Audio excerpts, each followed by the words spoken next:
আসসালামু আলাইকুম। Dream budget friendly two ডিবিএফটির পক্ষ থেকে আপনাদের সবাইকে স্বাগত জানাচ্ছি। আমি নোমান রাজু। আজকে আমরা একটি গুরুত্বপূর্ণ বিষয় নিয়ে আলোচনা করব, সেটি হচ্ছে আমরা অনেকেই ইন্ডিয়ায় যাচ্ছি মেডিকেল ভিসার জন্য। তো অনেকের দেখা যাচ্ছে যে ছোট বাচ্চা আছে যাদের বয়স আপনার 18-র অনেক নিচে, বা 5 বছর 4 বছর এরকম হয়ে থাকে। তো সেই ক্ষেত্রে আপনি তাদের যে ভিসা ফর্ম অ্যাপ্লিকেশন আপনি করবেন, অথবা হচ্ছে আপনারা যারা জানতে চান যে ভাইয়া এটা আসলে কিভাবে করব, তাদের জন্য আসলে আমি একটি কথা বলতে চাচ্ছি। সেটা হচ্ছে আপনাদের যাদের ছোট বাচ্চা আছে তারা আপনারা যখন ফর্ম ফিল আপ করবেন, যেহেতু আমি শুরু থেকে দেখাচ্ছি না কারণ এখানে হচ্ছে দেখালে ভিডিওটি অনেক বড় হবে, আপনারা প্রেজেন্ট অ্যাড্রেস পার্মানেন্ট অ্যাড্রেস এগুলো সেভাবেই ফিল আপ করবেন। ফিল আপ করার পরবর্তী সময়ে আপনি যেটা করবেন সেটা হচ্ছে এখানে আহ, তার যে বাবার আপনার ডিটেলস দেওয়া রয়েছে সেখানে এটি দিয়ে দিবেন, এবং মায়ের যে ডিটেলস রয়েছে সেটি দেওয়ার পরে দেখেন একটা বাচ্চা সে কিন্তু আসলে কোনো জব করে না, তাই না? এখানে অনেকগুলো অপশন আছে, অনেকগুলো অপশনের মধ্যে আপনারা সিলেক্ট করবেন হচ্ছে আদার্স যে অপশনটি সেটি। আর এখানে লিখে দিবেন ডিপেন্ডেন্ট অন ফাদার, কারণ বাচ্চা যেহেতু তার বাবা, যদি বাবা থাকে তাহলে বাবার উপর ডিপেন্ডেন্ট, আর যদি মা থাকে তাহলে মায়ের উপর ডিপেন্ডেন্ট। ঠিক আছে, সেই হিসাবে আপনার এখানে দিতে হবে।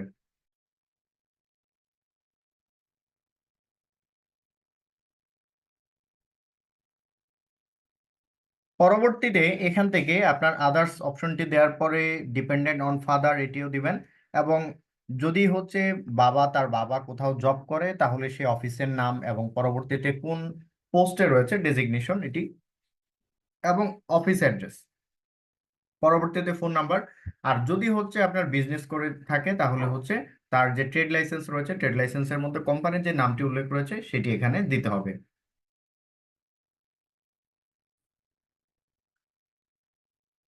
পরবর্তীতে আপনি ওই পেজে যখন আপনার কাজ করা হয়ে যাবে, আপনি এখানে এসে দিবেন হচ্ছে মেডিকেল ভিসার জন্য সবচাইতে ইম্পর্টেন্ট যে দুটো জিনিস, সেটা হচ্ছে বাংলাদেশে আপনি কোন হসপিটালে ডাক্তার দেখিয়েছেন।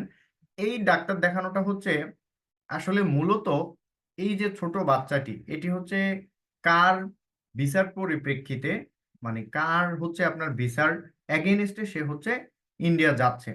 তো এখানে হচ্ছে যেই রোগী থাকবে রোগীর নাম, ঠিক আছে, এখানে রোগীর সব ইনফরমেশন এগুলো সবকিছু দিতে হবে, তার যে ভিসা ফাইল, তার মানে হচ্ছে এই যে আপনার রোগীর যে ইনফরমেশনটা থাকবে এটা সবার আগে করতে হবে। এবং এখানে তার পাসপোর্ট নাম্বার সহ সবকিছু আমি এগুলো হাইড করে রেখেছি, যেহেতু এগুলো নিরাপত্তার স্বার্থে। তো পরবর্তীতে আপনাকে যেটা করতে হবে, বাংলাদেশে আপনি যে হসপিটালে দেখিয়েছেন এটি দিতে হবে, এবং ইন্ডিয়াতে আসলে আপনি কোন হসপিটালে ডাক্তার দেখাবেন তাদের অ্যাড্রেস, ইমেল, ডাক্তারের নাম এবং হসপিটাল সবকিছু, হসপিটালের নাম সহ এখানে দিতে হবে।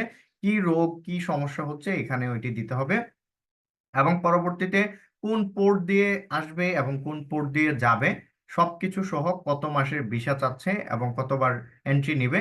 এখানেও এর আগে আর কখনো এগুলো অন্যান্য ভিসার মতোই, আর কখনো হচ্ছে আপনার ভিসাটি রিফিউজ হয়েছে কিনা, বা আপনি এর আগে ইন্ডিয়াতে গিয়েছেন কিনা।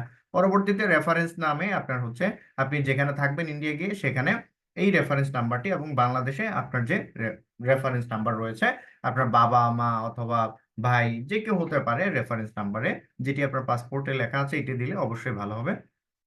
এইভাবে এই পেজটি ফিল আপ করতে হবে। তো আমরা পরবর্তী পেজে চলে যাচ্ছি।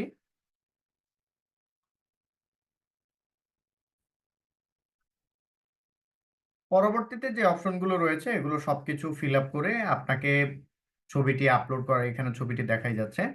তো আপনাকে যেটি করতে হবে যে যে পরবর্তী যে অপশন রয়েছে এখানে আপনি চলে যাবেন। যাওয়ার পরে আপনাকে সর্বশেষ যে অপশনটি দেখানো হবে যে আপনার কনফার্ম ডিটেইলস সবকিছু ঠিকঠাক আছে কিনা। সবকিছু যদি ঠিকঠাক থাকে তাহলে হচ্ছে আপনি পরবর্তী যে অপশনটি রয়েছে এখান থেকে আপনি সেটি অ্যাপ্লাই করে দিবেন বা সাবমিট করে দিবেন। ঠিক আছে, এখান থেকে আমরা শুরুতেই দেখি যে এখানে আরো একটি গুরুত্বপূর্ণ বিষয় আপনাদেরকে জানিয়ে রাখি। যেহেতু বাচ্চাটি ছোট এবং হচ্ছে তার বাবা মা রয়েছে অ্যাটেন্ডেন্স হিসেবে, তাহলে সে কি হিসেবে যাবে? যখন আপনারা ফর্মটি ফিল আপ করবেন এখানে দেখেন শুরুতেই আমি বা আপনাদেরকে যদি এখন দেখাতে পারছি না, শুরুতেই একটি অপশন রয়েছে, আপনারা এটি দেখতে পারবেন যে এটি আসলে কি ভিসা হিসাবে যাচ্ছে।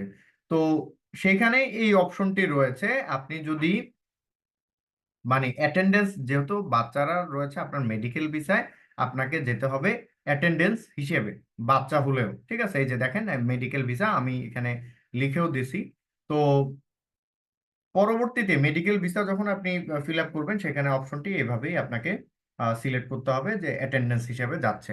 তাহলে আপনি এখন যেহেতু এন্ট্রি ভিসা বন্ধ বা অন্যান্য যেগুলো রয়েছে, তো আমার মতে আপনারা যখন আসলে এটি ফিল আপ করবেন, এই যে এখানে অপশনটি রয়েছে আপনারা দেখতে পাচ্ছেন, তাহলে এই অপশনটি ফিল আপ করে দেবেন। আশা করছি অবশ্যই আপনার সবকিছু যদি ঠিকঠাক থাকে, তাহলে অবশ্যই আপনার ভিসাটি পেয়ে যাবেন। তো বন্ধুরা, দেখা হবে পরবর্তী অন্য কোনো ভিডিওতে, এবং ততদিন পর্যন্ত সবাই সুস্থ থাকবেন, ভালো থাকবেন। আর আপনি যদি আমার চ্যানেলে নতুন হয়ে থাকেন, তাহলে অবশ্যই চ্যানেলটি সাবস্ক্রাইব করে পাশে থাকা বেল আইকনটি ক্লিক করে রাখবেন। এছাড়া ইন্ডিয়া যাওয়ার জন্য ইন্ডিয়ান ভিসা অ্যাপ্লিকেশন সহ ইন্ডিয়ান এয়ার টিকিট এবং আপনার হচ্ছে রেলের টিকিট কাটতে আমাদের সাথে যোগাযোগ করুন স্ক্রিনে দেওয়া নাম্বারটিতে। তো সবাই সুস্থ থাকবেন, ভালো থাকবেন। আসসালামু আলাইকুম।